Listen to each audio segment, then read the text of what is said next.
Hello everyone, welcome to History and Culture. On February 12, 1912, Empress Dowager Yunyu issued the Abdication Edict, officially announcing the end of the Qing Dynasty and its 276 years of rule in China. That day marked the fall of the Qing Dynasty, bringing an end to the feudal monarchy that had once held immense power.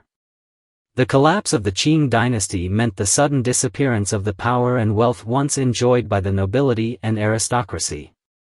The Manchu nobles, particularly the imperial relatives, who were once at the top of society, lost their privileged status overnight, and like ordinary citizens, they were no longer in positions of authority. Puyi was the last emperor of the Qing dynasty, and his life was full of twists and turns. After the fall of the Qing dynasty, Puyi was forced to abdicate. However, he eventually lived a relatively peaceful life and passed away after living a calm and smooth life.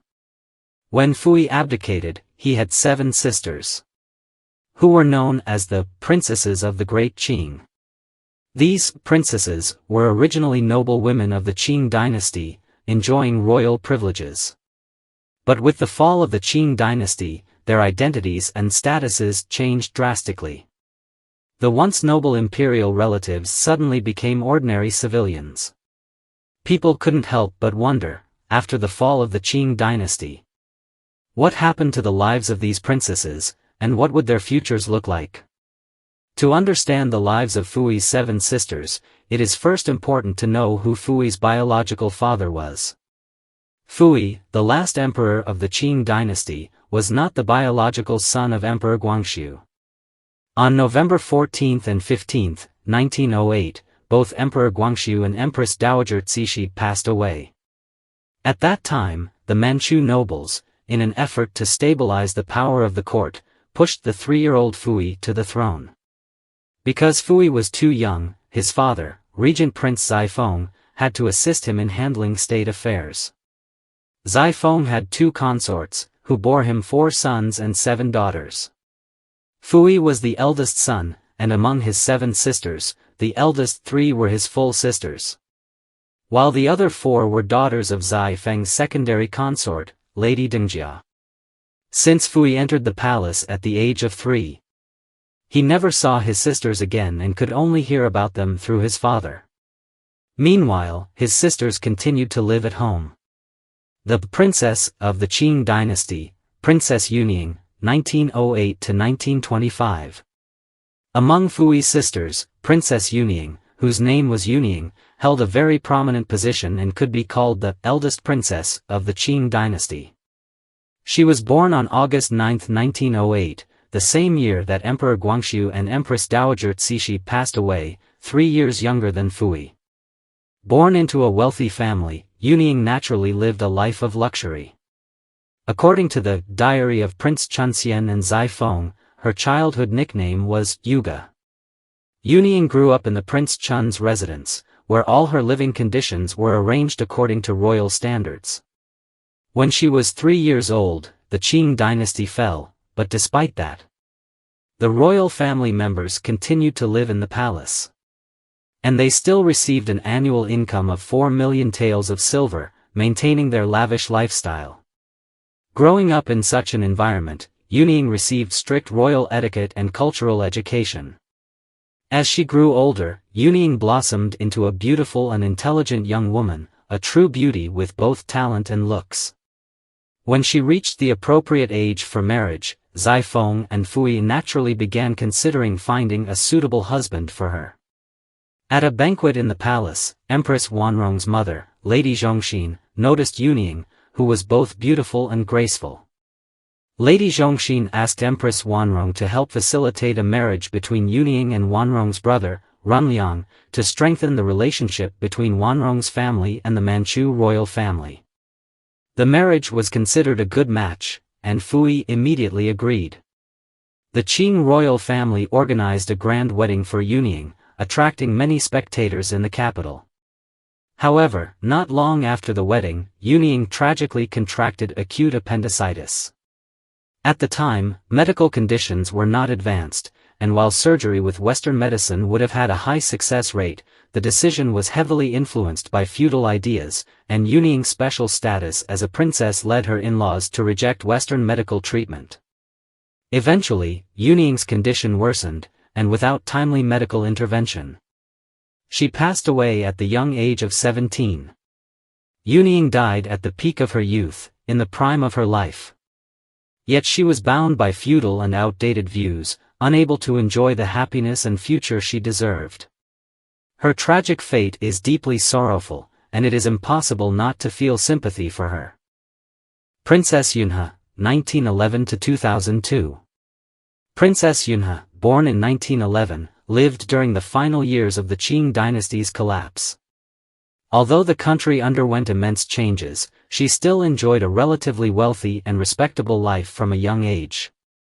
From the time she began to form memories, Yunhe lived in the Forbidden City. She was surrounded by a group of elderly women and servants, leading an aristocratic life with no concerns about food or clothing. However, the life inside the palace was strict and dreary, and she found it monotonous and boring. Worse still, she could not leave the palace and play with children outside. As a princess of the late Qing dynasty, Yunhe was deeply influenced by traditional feudal values from a young age. She did not feel much resistance to the idea of an arranged marriage.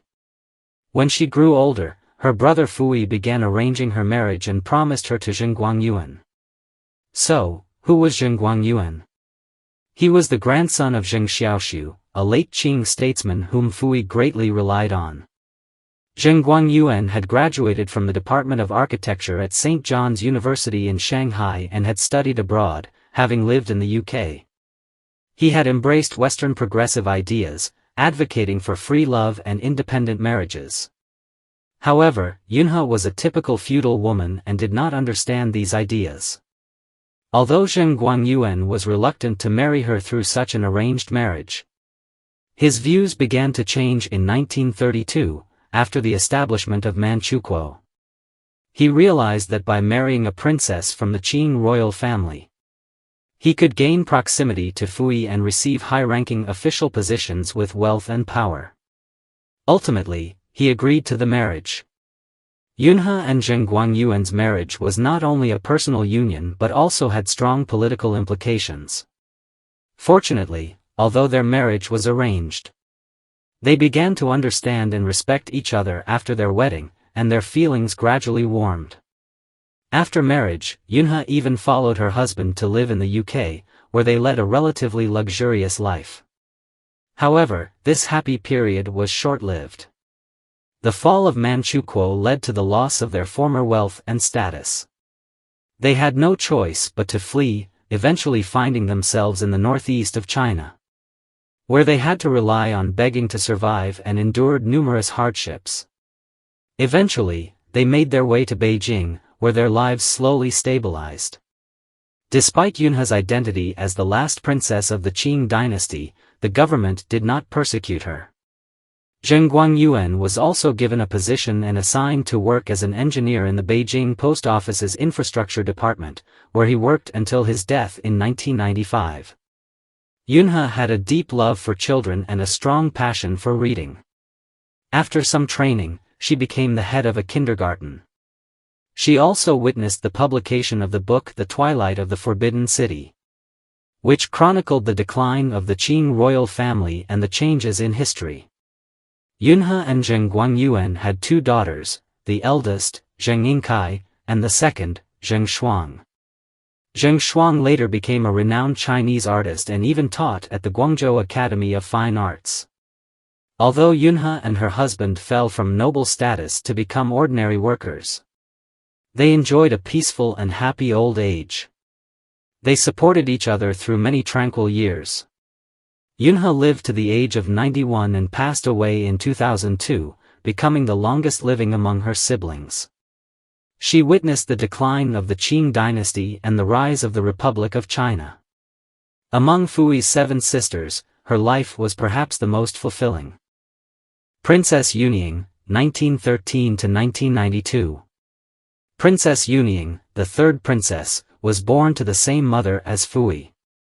Among his 7 sisters, she was the most striking in appearance. She was naturally beautiful from a young age and was widely regarded as the most beautiful princess. Puyi adored her and kept her by his side. Even when he moved to Manchuria and established the Manchukuo state, he did not forget to have Yunying remain close to him, living with him there. In her early photos, Yunying's delicate features, bright eyes, and radiant smile made her appear dazzling. She had a gentle personality, embodying the qualities of an elegant lady. As she grew up, Puyi arranged her marriage, which was a match arranged by others. However, she married someone she knew well, Wanyong's younger brother, Runlin. Yunying and Runlin had a strong relationship, and they had 3 children together, living a relatively happy life. However, in 1945, when Japan surrendered, Puyi, busy with his escape, only took Runlin with him and left Yunying behind in the northeast. Soon after, both Puyi and Runlin were captured, and Yunying was left to care for the children alone. Once a royal princess with riches and honor, she now had to live as an ordinary working woman, struggling in difficult circumstances. She wandered around and eventually made her way to Beijing, where she earned a living by selling cigarettes. In 1954, Zhang Shizhao, the director of the Central Research Institute of Culture and History, reported Yunying's living conditions to the authorities. After the government learned of her plight, it began to pay attention to her situation and arranged for her to work at the Beijing Dongqing District Political Consultative Conference. Thanks to her cultural background, Yunying quickly became a local social activist, reading newspapers and writing letters for the residents around her. Her life gradually became more stable. Eventually, Runlin returned from the Soviet Union, and Yunying was reunited with him and the children. Though their lives had been full of twists and turns, they were finally able to be together. Runlin lived out the rest of his life peacefully and passed away in 1992 at the age of 79. Princess Yunxian, 1914–2003. Princess Yunxian, Puyi's 4th sister, had a life full of hardships. She was a year younger than Yunying, but her mother was a minor concubine of Puyi's father, which made her status in the family relatively low. As a result, she did not receive much attention or affection. When Puyi escaped from the Forbidden City, he did not take Yunxian with him. She remained with her father, Zifeng, until 1934, when Zifeng visited Puyi in Changchun and brought Yunxian to be with him. At that time, Puyi noticed Zhao Qifan, a palace guard who had been educated abroad and seemed capable. He decided to arrange for Yunxian, who was 22 years old, to marry Zhao. Yunxian did not mind this arranged marriage at the time and agreed to her brother's decision. After their marriage, Yunxian and Zhao Qifan had a good relationship and led a relatively happy life. They had 2 children together. Later, Zhao Qifan moved to Taiwan and remained there for many years without returning. Yunxian had to raise her 2 children alone in mainland China, living a difficult life. Although she was of Qing royal blood, she had to rely on government-arranged work to support her family. Eventually, she was assigned to a state-owned enterprise, and her life began to stabilize. In 1982, Zhao Qifan returned to Beijing from Taiwan. After government arrangements, the couple was finally reunited. Despite the long years of separation, they were able to spend their later years together. Yunxian lived a relatively peaceful life in her old age and passed away in 2003 at the age of 89. Although her life was shorter than her second sister Yunhe's, she experienced many challenges. In the end, she was able to spend her final years with her husband Zhao Qifan, bringing her life to a relatively happy conclusion. 5th Princess, Yunxin, 1917–1998. The 5th Princess, Yunxin, was born in 1917 and spent her childhood in the Prince Chun mansion. Compared to her sisters, Yunxin was the most composed and measured one. She recalled that when she first became aware of the world, She already knew that she had an older brother who was an emperor, Puyi. As a child, Yunxin often visited her brother in the palace. Even though it was already the Republic of China era and the Qing dynasty had long fallen, she still habitually referred to Puyi as the emperor. During the Manchukuo period, Yunxin lived very close to Puyi, just across a courtyard. When they met, she still followed the old etiquette and addressed him as emperor. When Yunxin reached the marriageable age, Puyi arranged her marriage. She married Wang Jiaxi, the son of a former Qing official, who had studied in Japan and was very close to Puyi's brother, Fujie. In October 1936, Yunxin and Wang Jiaxi had their wedding. After marriage, their life was very happy. Yunxin even accompanied her husband to Japan for further studies. After returning home, they continued to work alongside Puyi. However, happiness did not last long. With Japan's defeat, both Puyi and Wang Jiaxi were captured by the Soviet Red Army, leaving Yunxin to care for her children on her own. At this point, she no longer adhered to aristocratic etiquette as she had before. Instead, she learned to struggle for daily survival. She sewed, took on odd jobs to earn extra money, and even learned to keep accounts and do arithmetic with an abacus. Life was difficult, but she managed to maintain a daily routine for herself and her children. Later, Yunxin worked as a cashier in a restaurant in Beijing and continued until her death at the age of 81. Though her life was full of hardships, she remained strong and overcame the challenges. Sixth Princess, Yunyu, 1919–1982. Yunyu, the sixth sister of Puyi, was born in 1919. Compared to the other princesses, Yunyu's life could be considered the most fortunate. She had a strong interest in painting from a young age and even attended a specialized art school, demonstrating exceptional talent. At the age of 22, her brother Puyi and her father Zifeng decided to arrange a marriage for her. They selected Wang Ailan, a descendant of the Qing dynasty's Wanyan family. Yunyu was then studying at Waseda University in Japan and had been influenced by Western ideas. She was reluctant to accept an arranged marriage. After persuasion, she finally agreed to marry. Interestingly, Wang Ailan was also skilled in painting, and the two quickly found common ground. Their relationship blossomed rapidly, and their affection for each other grew stronger. Yunyu and Wang Ailan were not only husband and wife but also artistic partners. Their married life was sweet and harmonious. They supported each other both personally and professionally, working together at the Beijing Fine Arts Institute and participating in art exhibitions both in China and abroad. They enjoyed success in their careers and shared the sweetness of love, truly a happy couple. In 1982, Yunyu passed away at the age of 63. Compared to the other princesses, Yunyu had a very fortunate life. She was talented, found love, and lived a life free from major worries.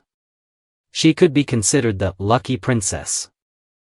The seventh princess, Yunhuan, 1921–2004. Yunhuan was the youngest sister of Puyi, born in 1921. Her life journey was different from that of other princesses, and she was even the only one in the family to marry through free love. As a child, Yunhuan lived in the Forbidden City with her father, Zifeng. However, when Puyi was forced out of the Forbidden City, Yunhuan and her family also had to leave the palace and embark on an unconventional life. She even changed her name to Jin Zetian and started a new chapter of her life. Yunhuan received a very traditional royal education from a young age, especially in the cultural field, where her foundation was solid. She developed a strong interest in education and later became a teacher at a school, continuing her passion for culture and education. At the age of 28, through the introduction of a friend, Yunhuan met Xiao Hongji, who was also engaged in education. They shared common interests and ideals, and soon fell in love and got married. Thus, Yunhuan became the only princess from the late Qing dynasty to marry a commoner, and a Han Chinese one at that. After marriage, Yunhuan and Xiao Hongzhi had 2 sons and a daughter. However, their marriage was short-lived, as Xiao Hongzhi tragically passed away from illness at the age of 41, leaving Yunhuan to raise their children alone. Despite the hardships, Yunhuan remained strong and supported her family while also dedicating herself to the country's educational cause. She was not only a mother but also a diligent educator.